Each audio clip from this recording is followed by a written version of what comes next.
Hello students, আজ আমরা পরমাণু নিউক্লিয়াস এই টপিকের উপর আলোচনা নিয়ে হাজির হলাম। আজকের আলোচনা ক্লাস 10-এর পরমাণুর নিউক্লিয়াসের উপর তেজস্ক্রিয়তা কাকে বলে এবং তেজস্ক্রিয়তা অ্যাকচুয়ালি কী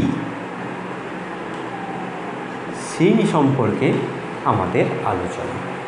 তেজস্ক্রিয়তা ইংরেজিতে যাকে বলে রেডিও অ্যাক্টিভিটি। এই রেডিও অ্যাক্টিভিটি কীভাবে আবিষ্কৃত হয়েছে সেটা আমরা প্রিভিয়াস ভিডিওতে আলোচনা করেছি। আজকে আমরা এই রেডিও অ্যাক্টিভিটি ব্যাপারটা কী বা রেডিও অ্যাক্টিভিটির যে গবেষণাগুলো হয়েছিল তাতে করে রেডিও অ্যাক্টিভিটি সম্পর্কে কী জানা গেছিল সেই সম্পর্কে আলোচনা করব। অতএব তোমরা খাতা কলম বের করো, সুন্দর করে একটা নোট তৈরি করো। তেজস্ক্রিয়তা, এই রেডিও অ্যাক্টিভিটি, দেখো তেজস্ক্রিয় পদার্থ থেকে বা কিছু কিছু পদার্থ থেকে ইউরেনিয়াম, রেডিয়াম, থোরিয়াম এই সমস্ত পদার্থের কথা আমরা প্রিভিয়াস ক্লাসে আলোচনা করেছি। সেই সমস্ত পদার্থ থেকে তেজ বেরোয়, তেজ মানে শক্তিশালী কিছু বেরোয়, শক্তিশালী বিকিরণ বেরোয়, এই জন্য সেটাকে বলা হচ্ছে তেজস্ক্রিয়তা। আর রেডিও অ্যাক্টিভিটি একইভাবেই আমরা এই রেডিও কথাটা রেডিয়েশান থেকে পেয়ে থাকি। রেডিয়েশান থেকে অর্থাৎ বিকিরণ থেকে আমরা রেডিও কথাটা পাই। আর অ্যাক্টিভিটি মানে এখানে হাই এনার্জি বোঝাতে, হাই এনার্জি বোঝানোর জন্য এই অ্যাক্টিভিটি কথাটা বোঝানো হয়েছে। অর্থাৎ তেজস্ক্রিয় পদার্থ থেকে বা পরমাণুর নিউক্লিয়াস থেকে, কোনো কোনো পরমাণুর নিউক্লিয়াস থেকে এক ধরনের বিকিরণ নির্গত হয়, যে বিকিরণটা ফটোগ্রাফিক প্লেটকে করে প্রভাবিত করে, প্লেটকে তার কমপ্লিটলি তার পরিবর্তন ঘটায়। আর কি করে, গ্যাসের মধ্য দিয়ে গেলে গ্যাসকে আয়নিত করতে পারে এবং যার ভেদন ক্ষমতা বেশি। এই সমস্ত গুণ আছে তার কারণ এদের শক্তি বা অ্যাক্টিভিটি বেশি। আর এই যে রেডিয়েশান, এই রেডিও অর্থাৎ বিকিরণ, বিকিরণ কথাটা থেকে, বিকিরণের ইংরেজি হচ্ছে রেডিয়েশান, সেই রেডিয়েশান কথাটা থেকে রেডিও কথাটা এসেছে। অর্থাৎ রেডিয়েশান থেকে রেডিও কথা এসেছে এবং হাই এনার্জি এইটা থেকে অ্যাক্টিভিটি কথাটা এসেছে। এইভাবে রেডিও অ্যাক্টিভিটি নামকরণ হয়েছে। এখন এই তেজস্ক্রিয়তা কী সেটা বুঝবার আগে আমরা তেজস্ক্রিয়তা কাকে বলে এটাকে ডিফাইন করার চেষ্টা করব, সংজ্ঞায়িত করার চেষ্টা করব। ফার্স্টে আমরা সংজ্ঞা লিখে ফেলব, তেজস্ক্রিয়তার সংজ্ঞা।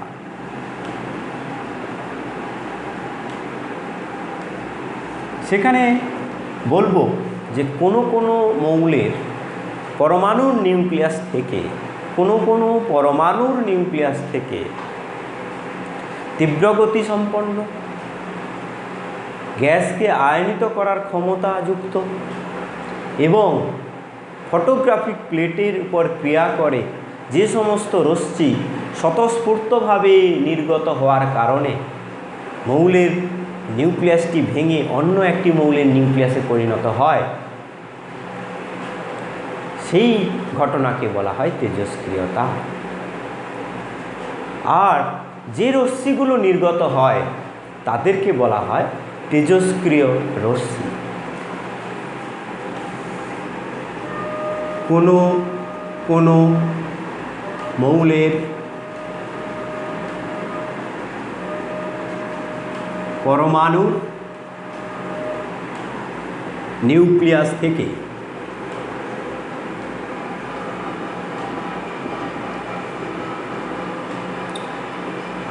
যে সমস্ত বিকিরণ ঘটে তারা, সরি কারেন্ট চলে গেল একটু। কোনো কোনো মৌলের পরমাণু নিউক্লিয়াস থেকে যে সমস্ত বিকিরণ ঘটে তারা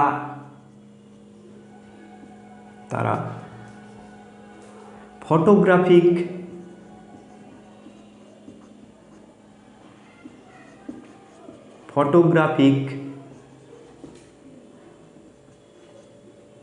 প্লেটের ওপর ক্রিয়া করে।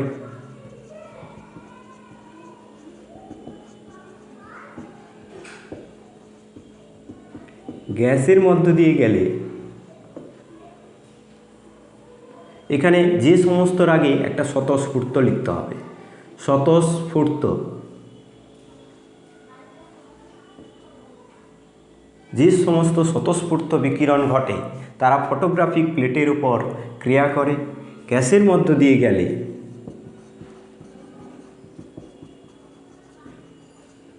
গ্যাসকে আয়নিত করে।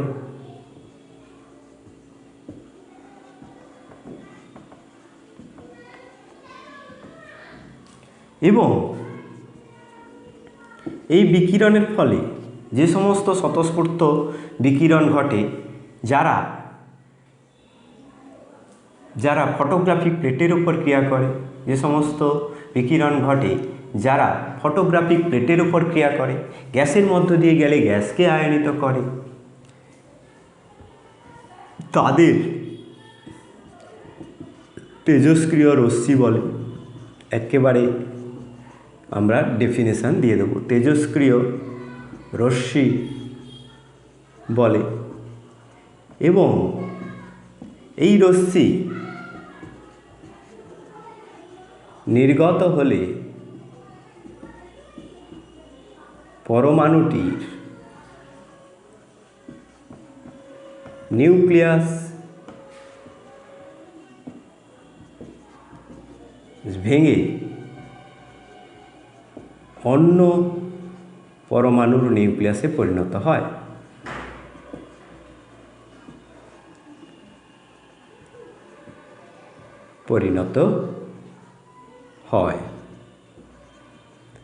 এই ঘটনাকে তেজস্ক্রিয়তা বলে।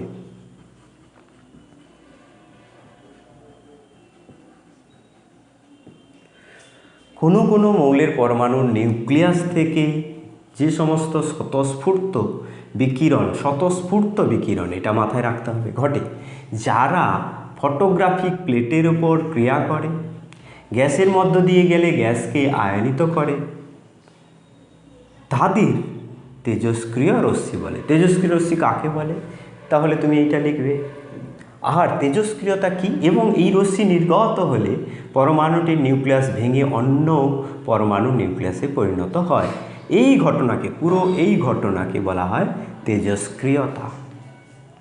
এই তেজস্ক্রিয়তার ফলে আমরা দেখতে পাচ্ছি একটা নিউক্লিয়াস থেকে অন্য ধরনের নিউক্লিয়াসে পরিণত হয়। দেখো, একটা নিউক্লিয়াসে নিউট্রন প্রোটন থাকে কিছু, এইটা ধরো নিউট্রন, এটা ধরো নিউট্রন, এটা ধরো নিউট্রন, এগুলো ধরো প্রোটন। এইগুলোর সংখ্যা কিন্তু কম বেশি হয়। সব ক্ষেত্রে নিউট্রন প্রোটনের সংখ্যা কমে বাড়ে তা কিন্তু নয়, কিন্তু এদের সংখ্যার পরিবর্তন ঘটে। পরিবর্তন ঘটার ফলে এই নতুন, ধরো এখানে নিউট্রনের সংখ্যা একটা বেশি ছিল, এখন হয়ে গেল 3টা নিউট্রন আর 3টে প্রোটন, এরকম আমি দেখালাম। তাহলে এটা ধরো এ নিউক্লিয়াস, এটা হলো বি নিউক্লিয়াস। এক্ষেত্রে নিউট্রন বা প্রোটন এর সংখ্যা কিন্তু পরিবর্তন ঘটলো, অর্থাৎ যে মৌলটা ছিল তার যে ভর সংখ্যা, সেই ভর সংখ্যার পরিবর্তন হলো। এই যে ভেঙে যাওয়া, অর্থাৎ একটা নিউক্লিয়াস থেকে অন্য নিউক্লিয়াসে পরিণত হওয়া, এটাকেই বলা হচ্ছে বিঘটন। এটাকে বলা হচ্ছে বিঘটন বা ডিকে বা ডিসইন্টিগ্রেশন।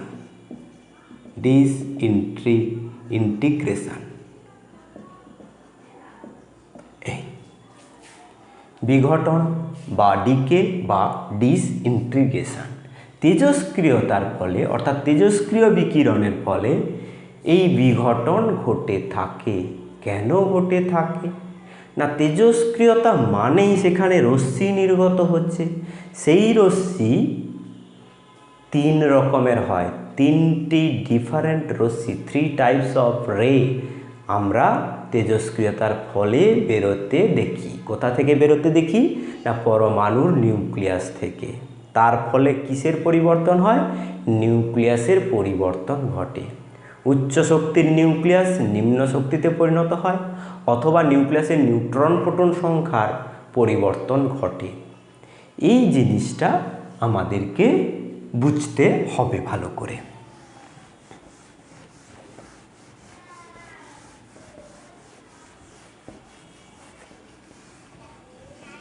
রেডিও অ্যাক্টিভিটি বা তেজস্ক্রিয়তার মূলে রয়েছে তিনটি রশ্মি।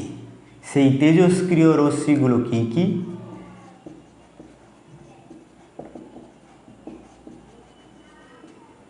তেজস্ক্রিয় রশ্মিগুলো কি কি না, একটা হলো আলফা রশ্মি, আর একটা হলো বিটা রশ্মি, আর একটা হলো গামা রশ্মি। এই তিনটে তোমাদেরকে মনে রাখতে হবে, আলফা রশ্মি, বিটা রশ্মি, গামা রশ্মি। আলফা রে, বিটা রে, গামা রে। আর এটাকে আরেকভাবে বলা হয় আলফা ডিকে। এই রশ্মিটা যখন নির্গত হচ্ছে, রশ্মিটা যখন একটা নিউক্লিয়াস থেকে, ধরো একটা নিউক্লিয়াস এ থেকে একটা রশ্মি আলফা রশ্মি বেরিয়ে গেল, তখন এই নিউক্লিয়াসের পরিবর্তন ঘটবে। যে পরিবর্তন ঘটছে সেটাকে আমরা ডিকে বলি। এটাকে আমরা বলবো আলফা ডিকে, ডিকে বা ক্ষয়। বিটা ডিকে, আলফার কিন্তু ডিকে হচ্ছে না বা বিটার ডিকে হচ্ছে না, আলফা বেরিয়ে যাওয়ার জন্য যে ডিকে হচ্ছে সেটাকেই আলফা ডিকে বলছে। আর এটা হলো গামা ডিকে। এবার আসা যাক যে এই ডিকেগুলো কিভাবে হয়। ধরো একটা নিউক্লিয়াস, ভারী মৌলের নিউক্লিয়াস। নিউক্লিয়াসের কী কী থাকে? নিউক্লিয়াসের মধ্যে নিউট্রন আর প্রোটন থাকে। এই নিউট্রনের সংখ্যা যদি প্রোটনের সংখ্যার থেকে অনেকটাই বেশি হয়, 1.3, 1.4, 1.5 এইরকম যদি হয়, সেক্ষেত্রে দেখা গেছে যে সেই নিউক্লিয়াসটা স্থায়ী নয়, অর্থাৎ সেই নিউক্লিয়াসের মধ্যে শক্তির পরিমাণ বেশি, সেই শক্তিটা বেরিয়ে যেতে চাইছে। আর সেই শক্তিটা তিনটে ফর্মে বেরিয়ে যায়, আলফা রশ্মি, বিটা রশ্মি বা গামা রশ্মি হিসাবে বেরিয়ে যায়। এটা বুঝতে পারলে তিনটে ফর্মে ওই শক্তিটা বেরিয়ে যাচ্ছে। কখনো এইখানে যখন আলফা রশ্মি বেরো মানে দুটো প্রোটন প্লাস দুটো নিউট্রন বেরিয়ে যাচ্ছে। আর বিটাতে কি হয়, এখানে একটা ইলেকট্রন বেরোয় অথবা একটা পজিট্রন বেরোয়, তার সঙ্গে অ্যান্টিনিউট্রিনো একটা বেরোয় আর একটা নিউট্রিনো বেরোয়। এই রকম পার্টিকেল বেরিয়ে আসতে পারে। আর গামা ডিকের ক্ষেত্রে কোনো পার্টিকেল বেরিয়ে না, শুধু সেখানে তরঙ্গ বেরোয়, ইএম ওয়েভ, ইলেকট্রোম্যাগনেটিক ওয়েভ।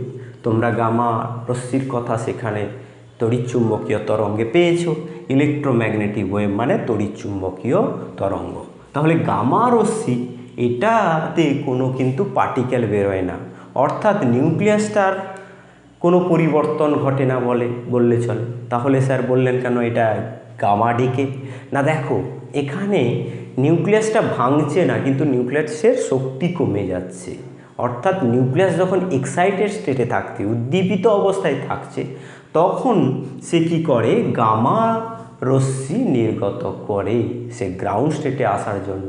নিউক্লিয়াসেরও শক্তি স্তর থাকে, নিউক্লিয়াসের যখন উদ্দীপনা থাকে, বেশি শক্তির নিউক্লিয়াস হয়, তখন সে শক্তি কমিয়ে দিয়ে কম শক্তি বিশিষ্ট নিউক্লিয়াসে পরিণত হয়, তখন এখান থেকে গামা রশ্মি নির্গত হয়। তাহলে আলফা রশ্মি অ্যাকচুয়ালি কি? এই রশ্মি, এটাকে আমরা ওয়েভ বলবো না, এটা হচ্ছে একটা পার্টিকেল, আলফা কণা বা পার্টিকেল বা কণা। আর এটা কি? এটাও একটা কণা। দেখো ইলেকট্রন বা পজিট্রন, এটাও একটা পার্টিকেল বা কণা, আর এটা হলো একটা তরঙ্গ, ইলেকট্রোম্যাগনেটিক ওয়েভ। তাহলে এদের তিনটের মধ্যে ফার্স্ট পার্থক্য আমরা করতে পারছি, বা তুলনা যাই করো না কেন তুলনা করতে পারছি, যে এটা এক ধরনের পার্টিকেল, এটা এক ধরনের পার্টিকেল, এটা এক ধরনের তরঙ্গ। পার্টিকেল মানে কোশ্চেন চলে আসবে যে সেই পার্টিকেলটার ভর কত, সেই পার্টিকেলটার আধান কত, এই পার্টিকেলের ক্ষেত্রে ওই দুটো কোশ্চেন আসবে। আর তরঙ্গের ক্ষেত্রে তার তরঙ্গ দৈর্ঘ্য কত, তার কম্পাঙ্ক কত, এই বিষয়গুলো জানতে চাইবে। কারণ তরঙ্গ মানে তার কোনো কিন্তু আধান বা ভর নেই, অর্থাৎ এখানে আধানও শূন্য, ভরও শূন্য। এগুলোতে কিন্তু আধান ভর রয়েছে, পার্টিকেলের ক্ষেত্রে আধান ভর রয়েছে। কোনো কোনো পার্টিকেলের আধান শূন্য হতে পারে, কিন্তু এদের ক্ষেত্রে, এই পার্টিকেলগুলোর ক্ষেত্রে কিন্তু আধান রয়েছে। এবার আমরা একে একে আলফা, বিটা এবং গামা রশ্মির কথা আলোচনা করব। আলফা পার্টিকেল বেরোলে কি হয় সেটা আমরা প্রথমে দেখব।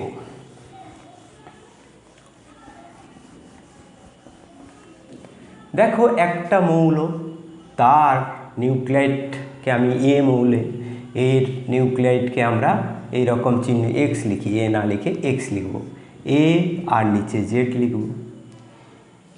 এখানে তাহলে নিউট্রন সংখ্যা কটা আর প্রোটন সংখ্যা কটা?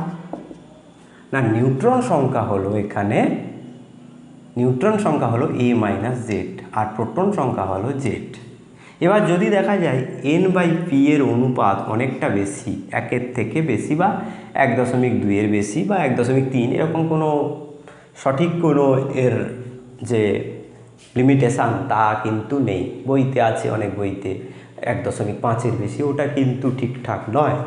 তাহলে n/p গ্রেটার দেন 1.2 অথবা 1.3 অথবা 1.4 এরকম হলে, অর্থাৎ a minus Z by Z greater than এই সংখ্যাগুলোর মতো হলে, সেক্ষেত্রে দেখা যায় ওই যে নিউক্লিয়াস, এই নিউক্লিয়াস কী করে না, প্রোটন আর নিউট্রনকে কমিয়ে দিতে চায়, অর্থাৎ ভেঙে যেতে চায়, ডিকে হতে চায়। সেই ডিকে হওয়ার উদ্দেশ্যে এ একটা নতুন নিউক্লিয়াসে পরিণত হয়, ধরা যাক ওয়াই নিউক্লিয়াসে পরিণত হলো, এবং সেখানে একটা আলফা রশ্মি বেরিয়ে আসে। আলফা রশ্মি বা আলফা কণা কি না, আলফা কণা হলো দুটো প্রোটন আর দুটো নিউট্রন। এইটা হলো দুটো প্রোটন আর দুটো নিউট্রন, এটা হলো আলফা কণা।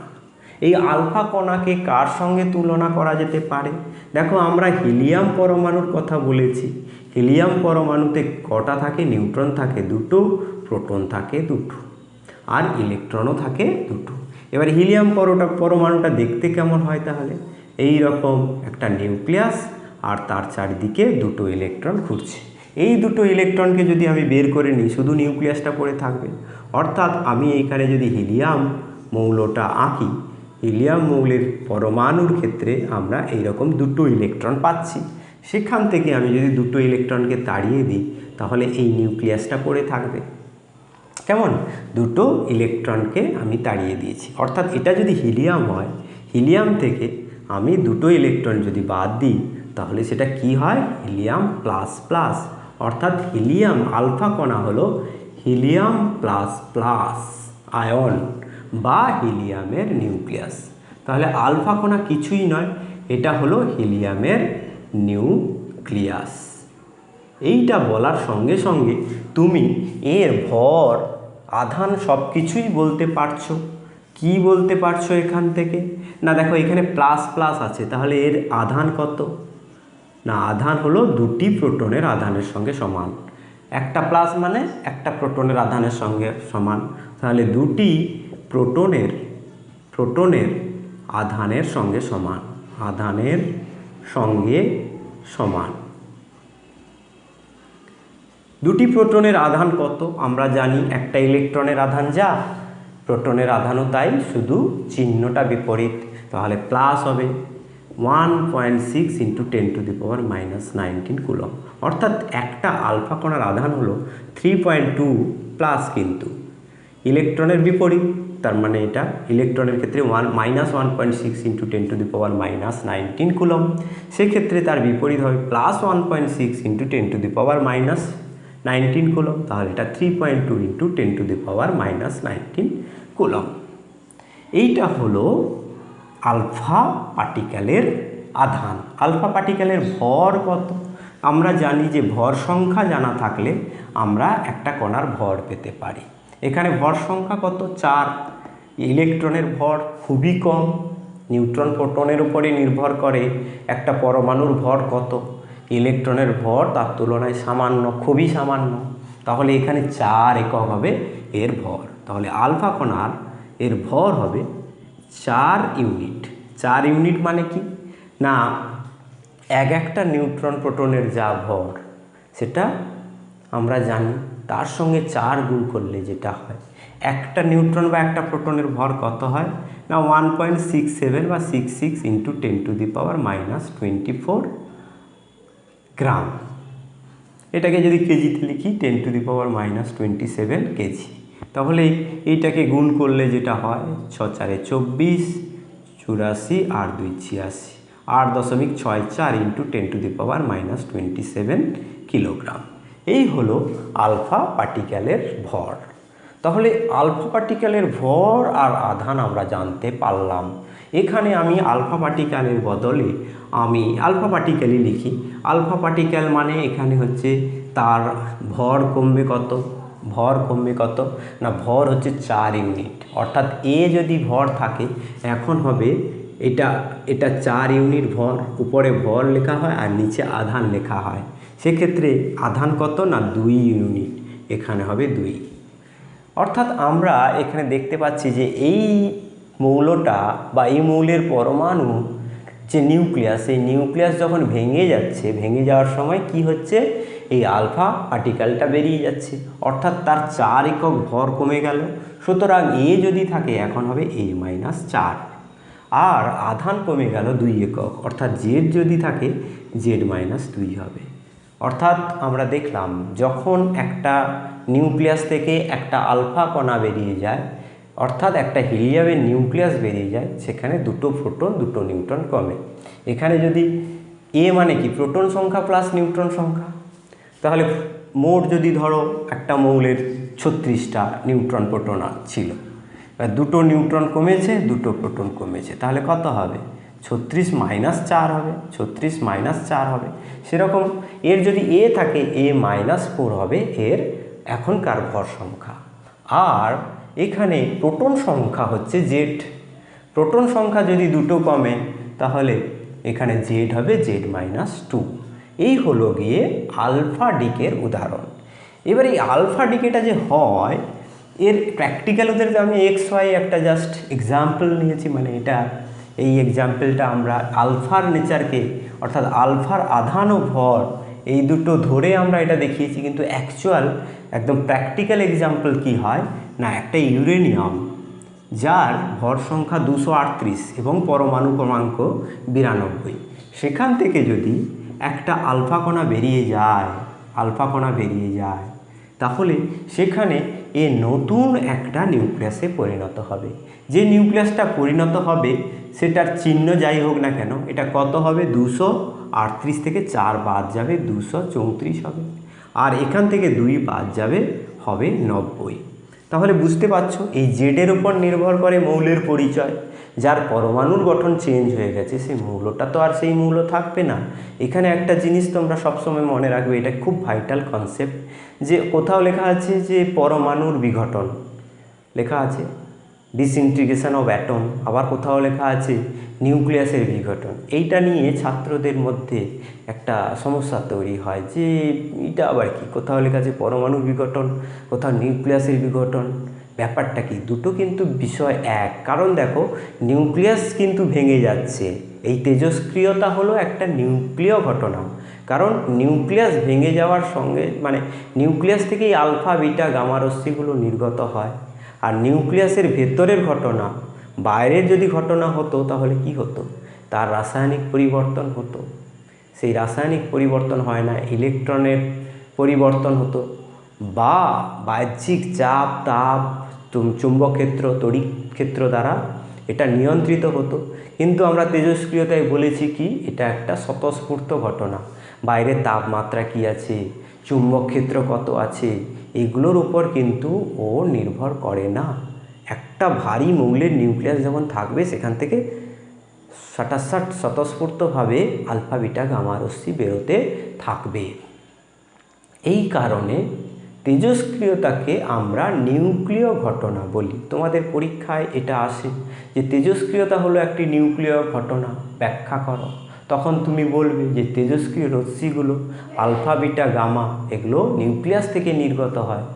এবং শুধু তাই নয়, এর সপক্ষে যুক্তি হলো যে যদি নিউক্লিয়াস থেকে নির্গত না হতো, বাহ্যিক ঘটনা হতো, তাহলে কি হতো, ওই পরমাণুটা যখন অন্য একটি মৌলের সঙ্গে যুক্ত হয়ে, মৌলের পরমাণুর সঙ্গে যুক্ত হয়ে যৌগ গঠন করতো, তখন তার তেজস্ক্রিয়তার পরিবর্তন ঘটতো।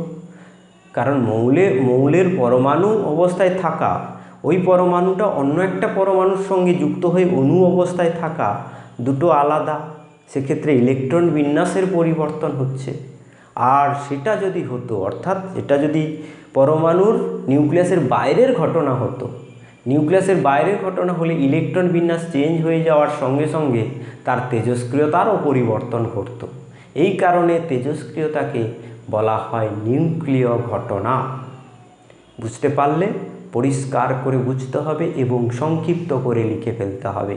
এটাই তোমাদের টার্গেট থাকতে হবে যে নিউক্লিয় ঘটনার পেছনে যুক্তি দাও। অনেকে দেখবে পয়েন্ট করে করে হাজার যুক্তি দিচ্ছে। হাজার যুক্তি দেওয়ার দরকার নেই, পরিষ্কার করে 2-3টে যুক্তি দিলেই তোমার কিন্তু হবে, কিন্তু সেটা পরিষ্কার হওয়া চাই।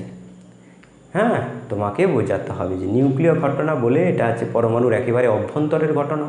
এই কারণে বাহ্যিক চাপ, তাপ, এই চুম্বক ক্ষেত্র, তড়িৎ ক্ষেত্র এসবের উপর নির্ভর করে না। এটা একটা যুক্তি। 2 নম্বর যুক্তি কি, ওই পরমাণুটা মৌল অবস্থায় থাকলে যে তেজস্ক্রিয়তা দেখায়, যৌগের মধ্যে থাকলেও একই পরিমাণ তেজস্ক্রিয়তা দেখায়। যদি এটা বাইরের ঘটনা হতো, নিউক্লিয়াসের বাইরের ঘটনা হতো, আমরা জানি যৌগ গঠনের সময় ইলেকট্রন বিন্যাসের পরিবর্তন ঘটে, তখন তেজস্ক্রিয়তারও পরিবর্তন ঘটতো। যেহেতু এটা হয় না, তাহলে আমরা ধারণা করতে পারি বা যুক্তি দিতে পারি এটা হলো তেজস্ক্রিয়তা হলো নিউক্লিয় ঘটনা। এইটা তোমরা ভালো করে লিখে নিও।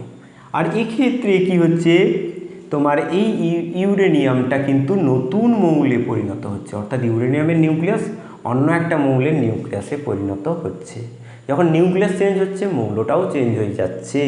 এটা তোমাদেরকে কিন্তু খেয়াল রাখতে হবে যে মৌলের পরিবর্তন পুরোপুরি অন্য নতুন মৌলে পরিণত হচ্ছে, থোরিয়ামে পরিণত হচ্ছে। এই হলো আলফা ডিকে। এবার আমরা বিটা ডিকে সম্পর্কে জানব। বিটা ডিকেতে কি হয় আমরা দেখব। দেখো, একটা নিউক্লিয়াসের মধ্যে নিউট্রন আর প্রোটন রয়েছে, অনেকগুলোই আঁকি এখানে, 1 2 3, আর এটা 1 2 3 এরকম করে আঁকলাম। সেখান থেকে কিছু প্রোটন নিউট্রন কমে যেতে পারে, আবার একইও থাকতে পারে। কোনো কোনো ক্ষেত্রে কি হয়, নিউট্রন প্রোটনে পরিণত হয়, আবার প্রোটন নিউট্রনে পরিণত হয়। সেক্ষেত্রে কি হয়, দেখো, নিউট্রন মানে এমন একটা কণা যার ভর 1 একক এবং আধান নেই, 0। সেখান থেকে যদি প্রোটন হয় তাহলে কি হয় না, সেখানে এর ভর যা, প্রোটনের ভর একই থাকছে, কিন্তু আধানের পরিবর্তন ঘটছে। দেখো, এখানে প্রোটনের আধান কত না +1। সেটাকে যদি আমি কম্পেনসেট করতে চাই, তাহলে এমন একটা কণা এখান থেকে নির্গত হয় যার আধান এর বিপরীত হবে। দেখো, এর আধান +1, এর আধান -1, এই দুটো যোগ করে এটা 0 আসলো। এইটা যেটা হয়, দেখো 1 + 0 = 1।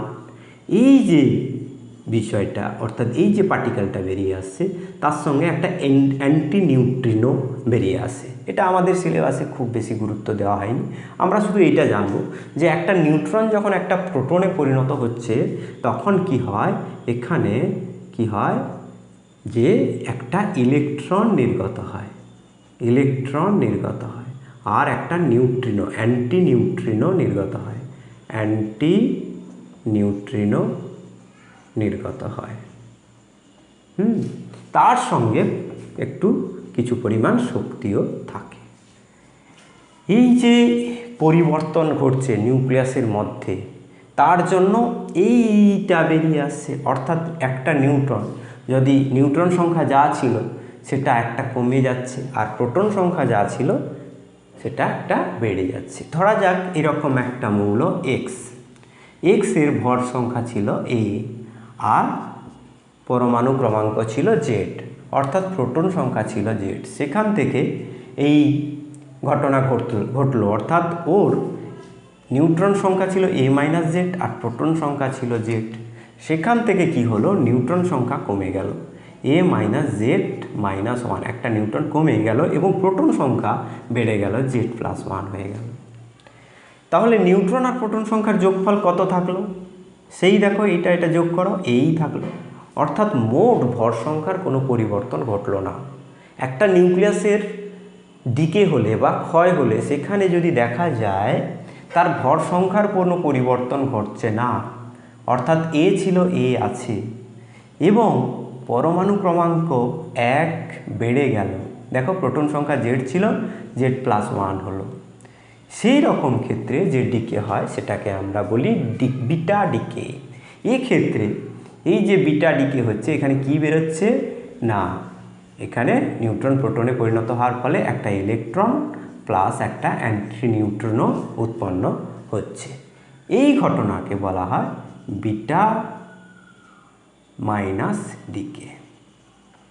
আরেকটা আছে বিটা প্লাস ডিকে, সেটা নিয়ে কথা নয়, আমরা আপাতত এইটাকে আমরা বলবো বিটা রশ্মি বা বিটা কণা।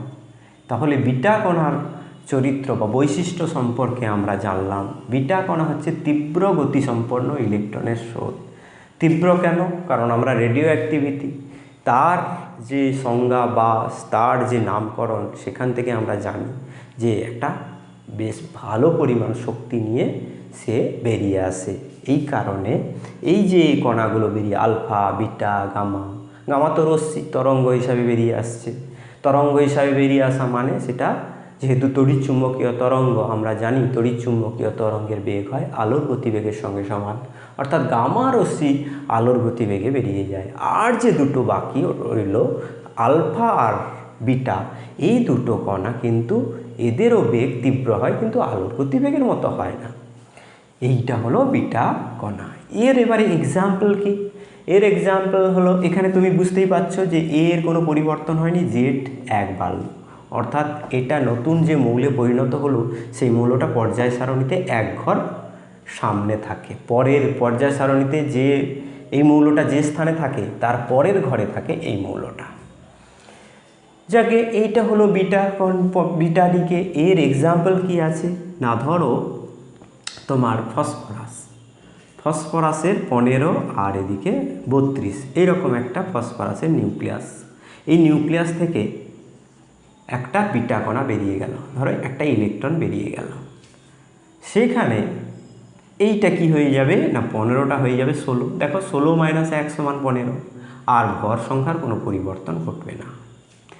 এই রকমভাবে এখানে একটা ফসফরাস যার ভর সংখ্যা 32 এবং পরমাণু ক্রমাঙ্ক 15, সেখান থেকে একটা বিটা রশ্মি বেরিয়ে যায়, যার ভর সংখ্যা বেরিয়ে যাওয়ার ফলে যে নতুন মৌলের নিউক্লিয়াসে পরিণত হয় সেই নিউক্লিয়াসের ভর সংখ্যা হয় 32 এবং প্রোটন সংখ্যা হয় 16। এই হলো গিয়ে বিটা কণার বিটা ডিকের একটা উদাহরণ। এছাড়া বিটা, এটা মাইনাস বললাম, এছাড়া পজিট্রন হয়, নির্গত হয়, সেক্ষেত্রেও তার উদাহরণ আছে, কিন্তু আমাদের সিলেবাসে ওটা নেই। আমরা শুধু এইটাই মনে রাখুন, অ্যান্টি নিউট্রনও লেখার দরকার নেই, এইটা বললেই হবে। এবার পরীক্ষায় প্রশ্ন আসে যে নিউক্লিয় ঘটনা বলছো তেজস্ক্রিয়তা, তাহলে ওখান থেকে ইলেকট্রন আসছে কোথা থেকে? নিউক্লিয়াসের ভেতরে তো ইলেকট্রন নেই। তুমি ভাববে সত্যি তো তাই, কিন্তু দেখো আমরা আলোচনার কালে যেটা বলে নিয়েছি সে তার মধ্যে উত্তর লুকিয়ে রয়েছে। তুমি বলবে যে নিউক্লিয়াসের মধ্যে ইলেকট্রন নেই তো কি হয়েছে? নিউক্লিয়াসের মধ্যে নিউট্রন প্রোটনে যখন পরিণত হয় তখন সে একটা ইলেকট্রন দেয়, কারণ নিউট্রনের ভর 1, প্রোটনের ভর 1, নিউট্রনের আধান 0, প্রোটনের আধান +1। এই কারণে সেখানে একটা ইলেকট্রন উৎপন্ন হয় যা স্বতঃস্ফূর্তভাবে নিউক্লিয়াস থেকে বেরিয়ে আসে তীব্র গতিতে। তাকেই আমরা বলি বিটা কণা বা বিটা রশ্মি। এই কারণে বিটা কণা হলো তীব্র গতিসম্পন্ন ইলেকট্রনের স্রোত। এইটা তোমাদেরকে মাথায় নিতে হবে। পরীক্ষায় যদি আসে তুমি ফটাক করে লিখতে পারবে, কারণ তোমার এইটা ক্লিক করবে মাথায়।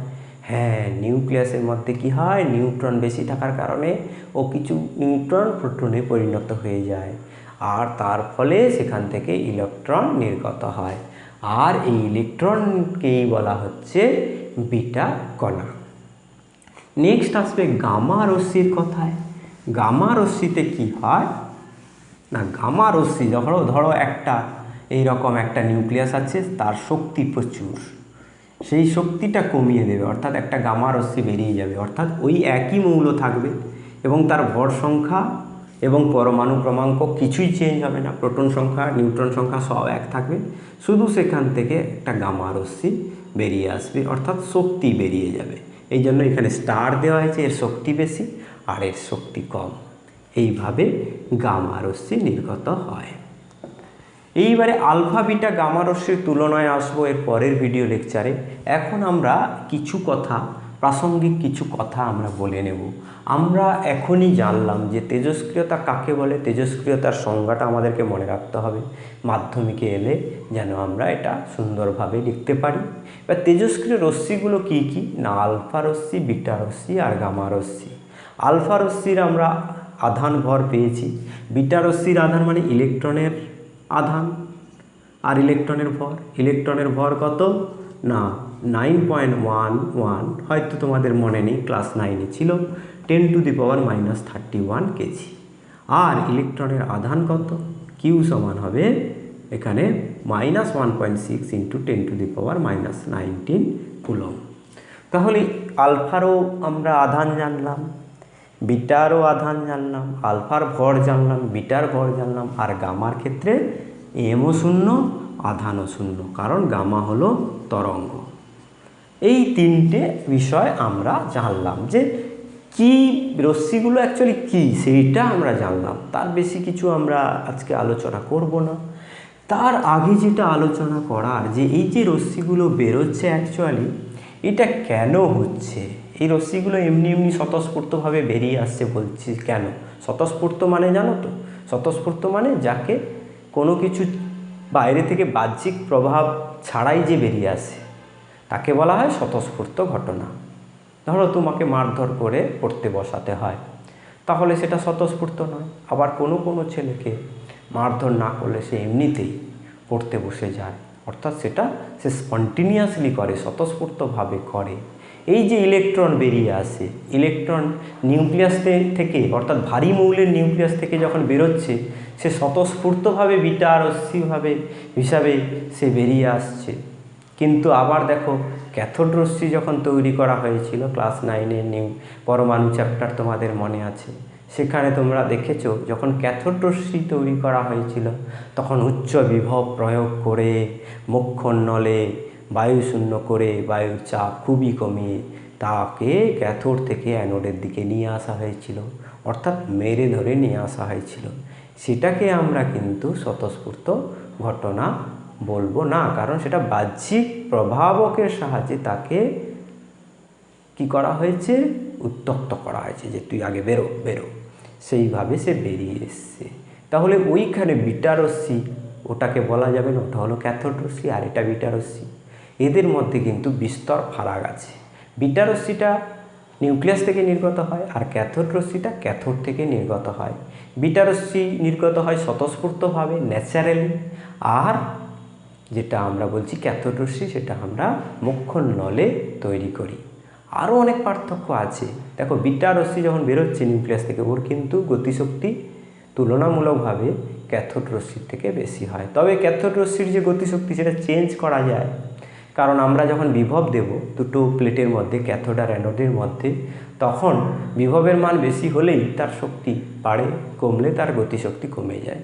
কিন্তু এখানে যে নিউক্লিয়াস থেকে বেরোচ্ছে তার শক্তির উপর ডিপেন্ড করবে কত গতিশক্তি নিয়ে ওই বিটা কণাটা বেরোবে, সেটার উপর আমাদের কোনো হাত নেই। এইগুলো হলো বিটা রশ্মি এবং ক্যাথোড রশ্মির মধ্যে পার্থক্য। এছাড়াও আলফা রশ্মি, বিটা রশ্মি, আলফা রশ্মি, বিটা রশ্মি, গামা রশ্মির মধ্যে অনেক পার্থক্য আমরা পাবো, তবে আবার অনেক মিলও আমরা পাবো, কারণ এরা হচ্ছে সকলেই প্রায় ফটোগ্রাফিক প্লেটের উপর কাজ করে, সকলে গ্যাসকে আয়নিত করে এবং সকলেরই কম বেশি ভেদন ক্ষমতা রয়েছে, অর্থাৎ ভেদ করে চলে যায়, কোনো পদার্থের মধ্য দিয়ে ভেদ করে এরা যেতে পারে। যাকে এই সব তো আলোচনা চলবে, এখন অনেক ক্লাস বাকি, সেগুলোতে পরপর আলোচনায় আসব। এখন আমি ধরো একটা এই যে তিনটে রশ্মি বেরোলো, সেই তিনটে রশ্মিকে আমি এক জায়গায় লিখব। এখানে এক্স থেকে ওয়াই হয়েছিল, এ ছিল, জেড ছিল। এ কমেছিল কত? 4, জেড কমেছিল 2। কোন রশ্মির ক্ষেত্রে? আলফা কণার ক্ষেত্রে। আর দ্বিতীয়টা কি হয়েছিল? এ আর জেড থাকলে এখানে যদি ওয়াই হয় তাহলে এখানে জেড 1 বেড়ে গেছিল, মনে আছে?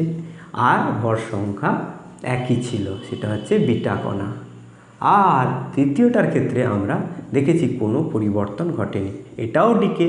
কেন এটা ডিকে বলা হচ্ছে না? এ হচ্ছে শক্তি ক্ষয় হচ্ছে, শক্তি ক্ষয়। এখানে হচ্ছে ম্যাটারের ক্ষয় হচ্ছে, আর এখানে হচ্ছে এনার্জির ক্ষয় হচ্ছে। এখানে আমি এক্স লিখব, এ জেড লিখব, প্লাস গামা, আর কণা লেখা যাবে না, এটা হচ্ছে গামা রশ্মি। এগুলোকে কণা লেখা যায়, এটাকে কিন্তু কণা লেখা যাবে না। এবারে এই যে প্রথমে যেটা ছিল এটাকে বলা হয় জনক। জনক, ফাদার বলা যাবে না, এটাকে প্যারেন্ট বলা হয়, প্যারেন্ট। আর এই যেটা উৎপন্ন হলো নতুন নিউক্লিয়াস, সেটাকে বলা হয় দুহিতা। দুহিতা বা ডটার, DAUGHTER, ডটার। আর এক্ষেত্রে এটা হচ্ছে জনক, আর এটা হলো দুহিতা। আর এখানে জনক দুহিতা আর আলাদা করে বলার নেই, কারণ একই মৌল থাকছে, একে আর কি বলবে। এই যে চেঞ্জ হচ্ছে, এই চেঞ্জটা কেমন করে হচ্ছে না, এই যে মৌলটা ছিল এক্স মৌল, এই যখন ওয়াই মৌল হচ্ছে, দেখো পর্যায় সারণীতে ধরো এর ধরো 50, জেড 50, তারপরে এটা যখন আলফা কণা বের করবে এর কত হয়ে যাবে? 48। অর্থাৎ এ 50 নম্বর যদি এলিমেন্ট হয় পর্যায় সারণীতে, এ হবে নতুন যে দুহিতা হলো সে 48 নম্বর এলিমেন্ট। অর্থাৎ সে পর্যায় সারণীর 2 ঘর আগে। পর্যায় সারণীতে কী হয়? এরকম করে থাকে, 1 নম্বর, 2 নম্বর, 3 নম্বর, 4 নম্বর এলিমেন্ট পরপর সাজানো থাকে, 5, 6, 7, 8 এরকম করে। ধরো এখানে 50 আছে, 50, এখানে 49, এখানে 48। হ্যাঁ, এক্ষেত্রে তাহলে এই 2 ঘর পিছিয়ে থাকে। যে দুহিতা এলিমেন্ট অর্থাৎ দুহিতা মৌলটা পর্যায় সারণীতে যে স্থান, সেটা হলো 2 ঘর পেছনে। আর এক্ষেত্রে যে জনক যে মৌল, সেই মৌল থেকে দুহিতা মৌল 1 ঘর এগিয়ে থাকে। ধরো এটা যদি 32 হয়, জনক যদি 32 হয়, অর্থাৎ জনকের জেড যদি 32 হয়, দুহিতার জেড হবে কত? না হচ্ছে 33। অর্থাৎ এখানে যদি 32 থাকে, এখানে হবে 33। অর্থাৎ এটা যদি এক্স হয়, এটা হবে ওয়াই। এইভাবে আমরা জানতে পারলাম যে তেজস্ক্রিয়তার ফলে একটা পরমাণু বা নিউক্লিয়াসের ডিসইন্টিগ্রেশন ঘটে, বাংলায় এটাকে বলা হয় বিঘটন ঘটে অথবা ক্ষয় ঘটে। হ্যাঁ, এই ক্ষয় মানে কি? পুরোপুরি সে কিন্তু নষ্ট হয়ে গেল না, ক্ষয় মানে সে নতুন একটা মৌলের নিউক্লিয়াসে পরিণত হলো। এইটা তোমাদেরকে খুব ভালো করে বুঝতে হবে, মনে রাখতে হবে। এবার আমি মাধ্যমিকের যে প্রশ্নগুলো আসে সেটাতে আমি যাব। যদি বলে যে একটা মৌল এক্স থেকে একটা আলফা বেরিয়ে গেল, আবার 2টো বিটা বেরিয়ে গেল, এখানে যে মৌলটা হবে তার এর সঙ্গে সম্পর্ক কি? এর সঙ্গে সম্পর্ক কি? এরকম একটা প্রশ্ন পড়ে। তাহলে এখানে আমি ধরে নেব এর হচ্ছে ধরো এ আর এটা জেড। এটা ধরো আমি এক্স ওয়াই, তো এটাকে আমি কে দিয়ে দাও। হ্যাঁ, তাহলে এখানে আলফা যখন বেরিয়ে যাবে, মাঝের যে মৌলটা হবে বা মাঝের যে নিউক্লিয়াসটা হবে, তার মধ্যে নিউট্রন আর প্রোটন সংখ্যা কি থাকবে? না, আলফা বেরিয়ে যাচ্ছে, মাইনাস আলফা মানে এখান থেকে আলফা রশ্মি বেরিয়ে যাচ্ছে, তার মানে এ 4 কমবে আর জেড 2 কমবে। এবার একটা বিটা বেরোলে কি হয়? একটা বিটা বেরোলে কি হয়? এখানে এর যা ছিল তাই থাকে, আর এটা 1 বাড়ে, তাহলে দেখো জেড -1 + 1 -2 + 1 সমান কী হয় জেড -1। একটা বিটা বেরোলে এটা হয়, আর একটা বিটা যদি বেরোতো অর্থাৎ আবার যদি বেরোতো তখন কী হতো জেড -1 আরও 1 যোগ হতো অর্থাৎ জেডই হতো। অর্থাৎ এখানে দুটো বিটা যদি বেরিয়ে আসে তখন এর পরমাণু ক্রমাঙ্ক হয়ে যাচ্ছে জেড। তাহলে আগে যে পরমাণু ক্রমাঙ্ক ছিল জেড, এখনও পরমাণু ক্রমাঙ্ক জেড। দুটি মৌল যাদের পরমাণু ক্রমাঙ্ক 1 কিন্তু ভর সংখ্যা আলাদা, এটার এটার A-4, তাদেরকে আমরা কি বলি আইসোটোপ। এরা হলো আইসোটোপ। তাহলে আমরা এদের মধ্যে এক্স আর কে এর মধ্যে সম্পর্ক খুঁজে পেলাম, এরা পরস্পর আইসোটোপ। কেমন? এই রকম করে আমাদেরকে ধীরে ধীরে বুঝতে হবে। আর আমাদেরকে এই সমস্ত কোশ্চেন থাকলে, বুদ্ধির কোশ্চেন থাকলে আমাদেরকে সলভ করে ফেলতে হবে। হ্যাঁ, এইরকম তোমাকে বলল যে একটা মৌল ছিল এক্স, যার এটা ছিল 234, এটা 90। এবারে একটা হয়ে গেল নতুন মৌলে পরিণত হলো, নতুন মৌলের নিউক্লিয়াসে পরিণত হলো, যার এটা হলো 230 আর এটা হলো 88। এই সরি 88 নয়, এটাকে করে দাও, ওটাকে হলো 90, 230 90। এক্ষেত্রে তোমাকে প্রশ্ন করবে যে এইরকম যে রূপান্তর ঘটলো অর্থাৎ নতুন মৌলের নিউক্লিয়াসে পরিণত হলো, এক্ষেত্রে কটা আলফা নির্গত হলো আর কটা বিটা নির্গত হলো, এইটা তোমাকে প্রশ্ন করবে।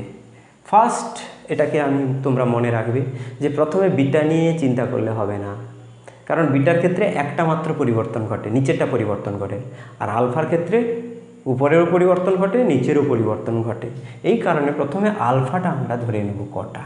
দেখো এখান থেকে এখানে যাচ্ছে, তাহলে 234 - 230, একমাত্র আলফাই এটাকে চেঞ্জ করে, বিটা চেঞ্জ করে না। তাহলে এখানে 4 একক কমলো, 4 একক কমলো। 4 একক কমা মানে এখানে কী হবে 4/4, অর্থাৎ প্রত্যেক একটা আলফা বেরিয়ে যাওয়া মানে 4 একক ভর কমে। তাহলে এখানে একটি আলফা বলে তুমি প্রথমে পেয়ে গেলে, অর্থাৎ এখান থেকে একটি আলফা নির্গত হয়েছে। এবার এইটা যখন একটি আলফা নির্গত করেছে তখন এর কমা উচিত কত, 90 - 2 88 হওয়া উচিত, কিন্তু অ্যাকচুয়ালি এটা কত আছে 90 আছে, অর্থাৎ 88 থেকে আবার 90-তে সে গেছে। এই 88 থেকে 89 হলে কি হতো, একটা বিটা নির্গত হতো। 89 থেকে 90 গেলে কি হতো, আর একটা বিটা নির্গত হতো।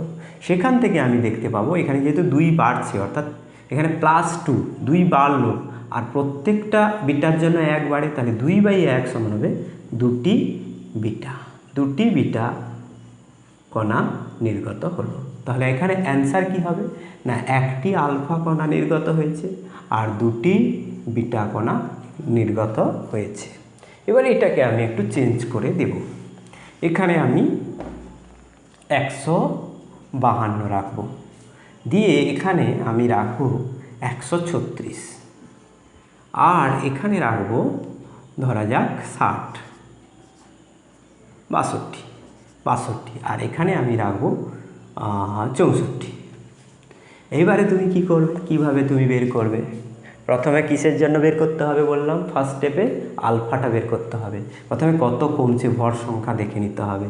152 থেকে 136 বাদ দাও, বাদ দিলে যেটা বেরোবে সেটা হলো গিয়ে কত 6, আর এখানে 4 থেকে 3 গেলে 1, 16 কমছে, 4টে কমে একটা আলফাতে, তার মানে 16/4 করলে 4টি আলফা প্রথমে বেরিয়ে গেল অ্যান্সার, 4টি আলফা। এবার 4টি আলফা বেরোলে, 4টি আলফা কণা নিঃসৃত হলে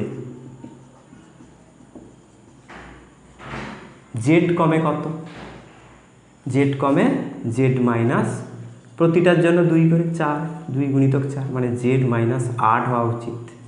অর্থাৎ এখানে 62 থেকে 8 কমলে কত হতো, 62 থেকে 8 কমলে তোমার 54 হতো, কিন্তু আছে কত, এখানে দেখো 4টি ভালো করে দেখো, এখানে আমার 152 থেকে 136 কমেছে, অর্থাৎ 16 কমেছে,